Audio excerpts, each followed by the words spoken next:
Bareskrim Polri akan memanggil Kepala Badan Perlindungan Pekerja Migran Indonesia (BP2MI) Benny Ramdhani.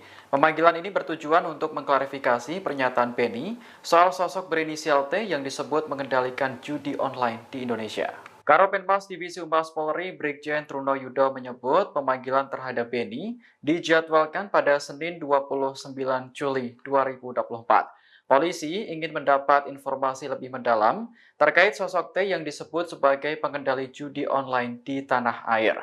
Sebelumnya, Benny mengungkap inisial pengendali judi online di Indonesia yang dianggap kebal hukum.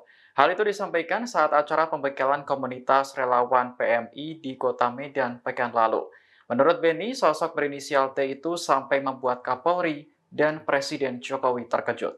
Maka langkah-langkah Polri dalam hal ini oleh Bareskrim, Direktorat Tipidum akan melakukan langkah-langkah untuk memanggil, dalam hal ini adalah terhadap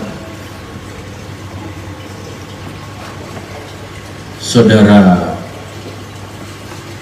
Benny Ramdhani yang akan dilakukan proses pemanggilan untuk klarifikasi dan mendalami informasi yang didapat tersebut pada tanggal 29 Juli 2024. Download Tribun X sekarang, menghadirkan lokal menjadi Indonesia.